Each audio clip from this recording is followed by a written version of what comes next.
accept the minutes. Motion. Second. Second. Call for question. Roll call. Scott? Yes. Denny? Yes. Katie? Yes. Bev? Yes. Randy? Yes. Deb? Yes. All in favor? Motion carries. Approval of the bills. General fund, $60,574.66 in the fund. And with the water fund, we have $80,619.65. At this time, I need a motion to pay the bills. Motion to pay the bill. I'll second. Call for question. Roll call. Scott? Yes. Denny? Yes. Katie? Yes. Bev? Yes. Randy? Yes. Deb? Yes. All in favor? Motion carries. And also under my committee, just to clarify that a 3% raise was for administrative staff, and that was already in the budget. Any questions? Next, we have ordinances and resolutions. We need a motion to approve ordinance 561, which is an amendment to ordinance 559, the open records policy to provide for the establishment of designated hours for the filing of and acquiring of documents pursuant to the Pennsylvania Right to Know law, and those hours will be from 9 a.m. to 12 p.m. So we would need a motion to approve ordinance 561. Motion. Second? I'll second. Roll call. Scott? Yes. Denny? Yes. Katie? Yes. Bev? Yes. Randy? Yes. Deb? Yes. All in favor? Motion carries. Next, we have on the agenda Resolution 2010-01, and this is a resolution establishing rules and regulations for the use of recording devices at all regularly scheduled meetings of the Borough of Blawnox. This resolution, those rules to be established will designate that anybody who wishes to use a recording device that is permitted under the Right to Know, or under the Sunshine Act, I'm sorry, that they will need to give notice to the borough manager prior to the night of the meeting, and I think it's by 4 p.m. the business day prior to the meeting. It will identify the audio and video recording devices, tapes and cassettes, audio video recording devices that can be used.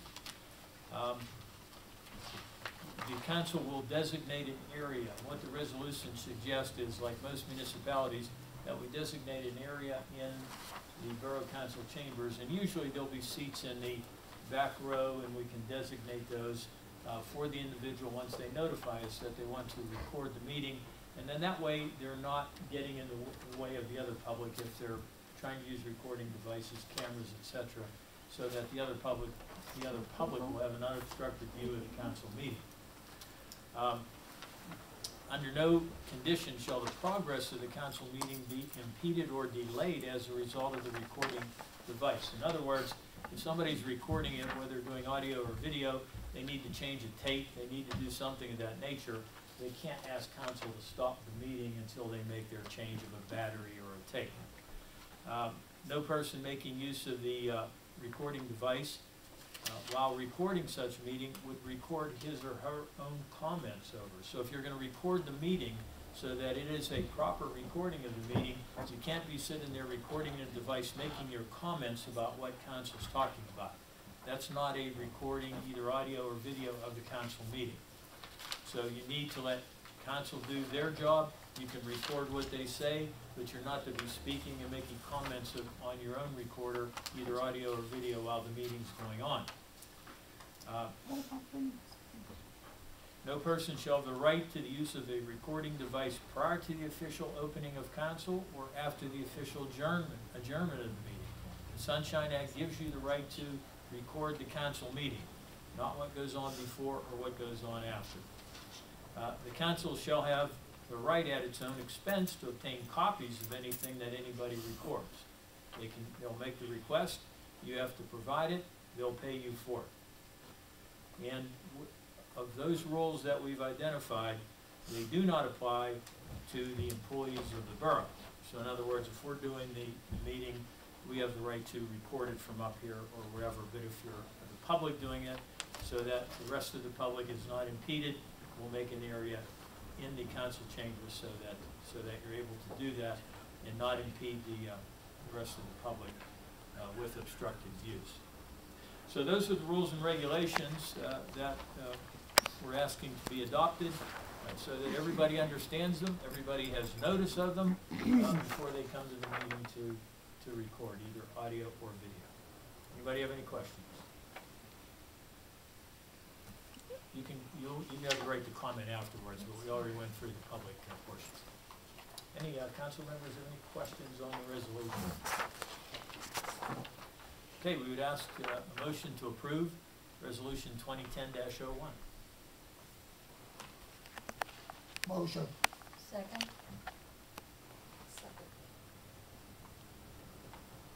Call for question? Roll call? Scott, Yes. Denny, Yes. Katie, Yes. Bev, Yes. Randy, Yes. Deb. Yes.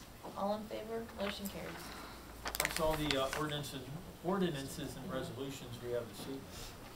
Okay. Old business? We have a list in the packet of the newly elected volunteer fire officers and board of directors, and they need to be approved.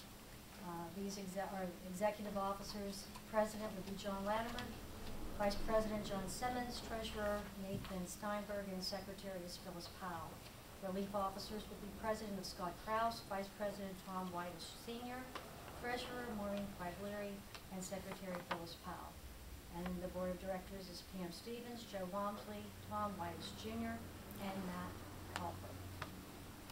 At this time, I need approval to accept these officers. Make the motion. Second? Call for question? Roll call. Scott, Yes. Denny, Yes. Katie, Yes. Bev, Yes. Randy, Yes. Deb. Yes. All in favor, motion carries.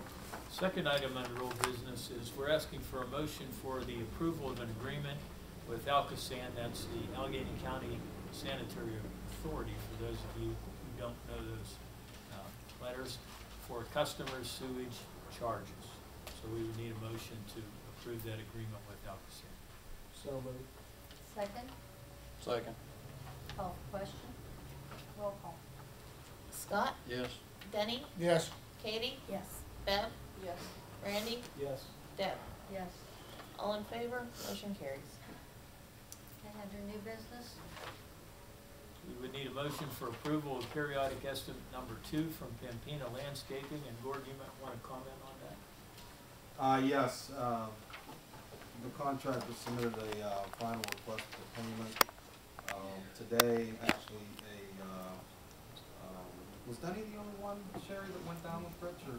Denny and Joe. And Joe went, had a meeting with the contractor, did create a punch list, and which was already submitted to the borough and the contractor.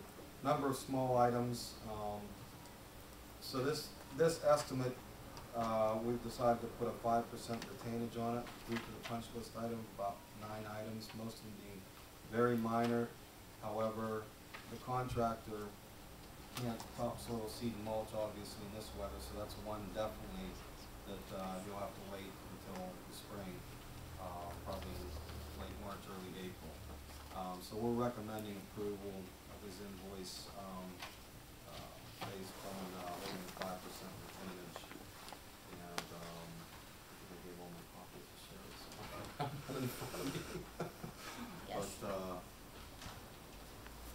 that's where we stand on that project. Any questions? Sure. What was the 5% amount, by the way? I don't have it in front of me. $3,800, $3,843. Okay.